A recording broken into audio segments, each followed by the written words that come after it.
Hey guys, so today we're looking at the Ticwatch 2 Android Smartwatch. So here we go. So the Ticwatch 2 is an Android smartwatch, but it doesn't use Android Wear. It uses kind of a scaled down version of Android with a custom skin on it. It comes in two versions. There's the Ticwatch 2 Sport, and that's the one we'll be reviewing today, which is geared more for workouts and for the gym environment. And then there's the Classic, that's geared more for a professional environment at work. It looks more like a classic watch. Both of them have a round OLED screen with a pixel density of 287 ppi. It's very readable in most conditions except direct sunlight. Both of them use a standard 22mm band, so if you don't like the fact that the Sport comes with a rubberized band and the Classic comes with more of a leather band, you can swap them out with just a standard off-the-shelf band that uses the 22mm size. They both have GPS and GLONASS in them, so you can track your workouts when you don't have your phone with you. They also have an accelerometer, a gyrometer for, tracking all your movements. It does do activity tracking. It has a certain set of activities that it tracks, and you're kind of locked into that. There's no way to add additional activities. It has a pretty decent heart rate monitor that works really well for like cardio workouts and riding exercise bikes, but not so much for high intensity workouts and things like that. But that's pretty typical with a wrist-based heart rate monitor. The only thing about it is it doesn't do all day heart rate monitoring. It'll track your activities and you can go into an app and track your heart rate at any given time, but other than that it won't track it. And on the point of tracking, one thing this doesn't do is sleep tracking. That's pretty common these days with smartwatches and fitness watches, but this one does not have any sleep tracking capabilities.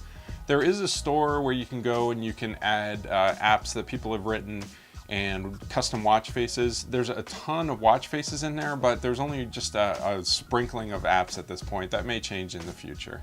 The watch is compatible with both Android and iOS. The only caveat is that with the music app, you can't transfer files from iOS to the watch. You can do that in Android.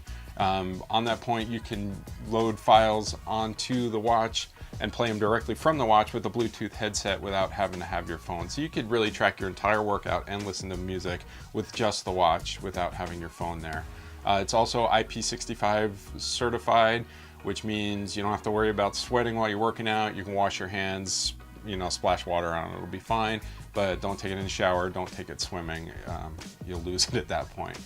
The battery life is a 300 milliamp hour battery, which in a device like this isn't too bad, and they rate a day and a half to 2 days of battery life. I see that if I use just the bare bones smartwatch features. If you use that GPS, it's gonna kill it. And if you're a reasonably heavy GPS user, you're gonna have to charge your watch multiple times throughout the day. You won't even make it one day. If you don't use GPS and you're playing music from the device and tracking a lot of workouts, you're still gonna have to charge it every night. The only way you're gonna get to that day and a half to 2 days is if you just get your notifications, maybe make a couple of calls from the watch and things like that, just basic smartwatch capabilities. So all in all, I would say the Ticwatch 2 is a good smartwatch depending on your needs.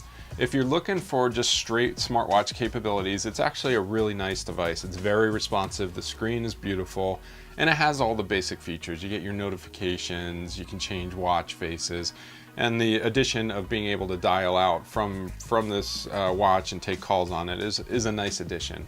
On the other hand, if you're looking for something that you're going to be using a lot for fitness tracking, this is probably not the device for you. You might want to look at a Garmin or a Fitbit device or something like that.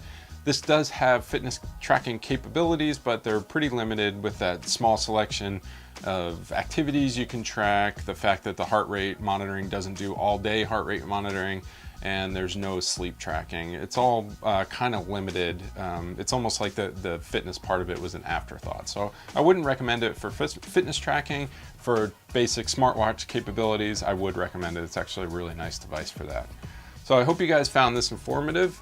Please rate and subscribe. Leave comments below if you have any questions on this device. Let me know what you think of it if you have one.